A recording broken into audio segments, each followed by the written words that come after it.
Devanahalli police ಠಾಣೆ ಮೇಲೆ ಲೋಕಾಯುಕ್ತ ಅಧಿಕಾರಿಗಳು ದಾಳಿ ಮಾಡಿದ್ದಾರೆ. ಬೆಂಗಳೂರು ಗ್ರಾಮಾಂತರ ಜಿಲ್ಲೆ ದೇವನಹಳ್ಳಿ ಪಟ್ಟಣದಲ್ಲಿರುವ ಪೊಲೀಸ್ ಠಾಣೆ ಮೇಲೆ ಲೋಕಾಯುಕ್ತ ದಾಳಿ ನಡೆದಿದೆ. ಪೋಕ್ಸೋ ಕಾಯ್ದೆ ಪ್ರಕರಣ ವಿಚಾರವಾಗಿ ಲಂಚಕ್ಕೆ ಬೇಡಿಕೆ ಇಟ್ಟಿದ್ದ ಪೊಲೀಸರ ವಿರುದ್ಧ ದೂರು ಬಂದಿತ್ತು. ಚಾರ್ಜ್ ಶೀಟ್ ಬಲಿಷ್ಠವಾಗಿ ರೂಪಿಸಲು ಹಣಕ್ಕೆ ಬೇಡಿಕೆ ಆರೋಪ ಇದೆ.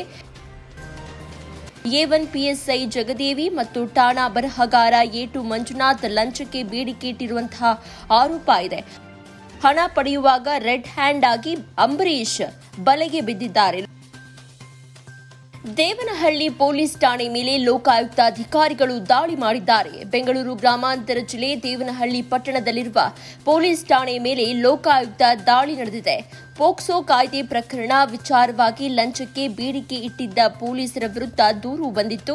ಈ ಹಿನ್ನೆಲೆಯಲ್ಲಿ ಲೋಕಾಯುಕ್ತ ಅಧಿಕಾರಿಗಳು ದಾಳಿ ನಡೆಸಿದ್ದಾರೆ. ಚಾರ್ಜ್ ಶೀಟ್ ಬಲಿಷ್ಠವಾಗಿ ರೂಪಿಸಲು ಹಣಕ್ಕೆ ಬೇಡಿಕೆ ಆರೋಪ ಇದೆ. A1 PSI ಜಗದೇವಿ ಮತ್ತು ಠಾಣಾ ಬರಹಗಾರ A2 ಮಂಜುನಾಥ್ ಲಂಚಕ್ಕೆ ಬೇಡಿಕೆ ಇಟ್ಟಿರುವಂತಹ ಆರೋಪ ಇದೆ. ಹಣ ಪಡೆಯುವಂತೆ PC ಅಂಬರೀಶ್ಗೆ PSI ಜಗದೇವಿ ಸೂಚಿಸಿದ್ರಂತೆ. ಹಣ ಪಡೆಯುವಾಗ ರೆಡ್ ಹ್ಯಾಂಡ್ ಆಗಿ ಅಂಬರೀಶ್ ಬಲೆಗೆ ಬಿದ್ದಿದ್ದಾರೆ. ಲೋಕಾಯುಕ್ತ ರೇಡ್ ಆಗ್ತಾ ಇದ್ದಂತೆ ಎಸ್ಕೇಪ್ ಆಗಿದ್ದಾರೆ A1 ಜಗದೇವಿ ಮತ್ತು Lokayukta SP K Vamshikrishna, DYSP Nagesh Hasler ನೇತೃತ್ವದಲ್ಲಿ ದಾಳಿ ನಡೆದಿದೆ. 75,000ಕ್ಕೆ PSI ಜಗದೇವಿ ಬೇಡಿಕೆ ಇಟ್ಟಿದ್ರು. ಮುಂಗಡವಾಗಿ 50,000 ಪಡೆಯುವ ವೇಳೆ ಟ್ರ್ಯಾಪ್ ಆಗಿದ್ದಾರೆ. ಬೆಂಗಳೂರು ಗ್ರಾಮಾಂತರ ಜಿಲ್ಲೆ ದೇವನಹಳ್ಳಿ ಪೊಲೀಸ್ ಠಾಣೆ ಮೇಲೆ ಲೋಕಾಯುಕ್ತ ಅಧಿಕಾರಿಗಳು ದಾಳಿ ಮಾಡಿದ್ದಾರೆ.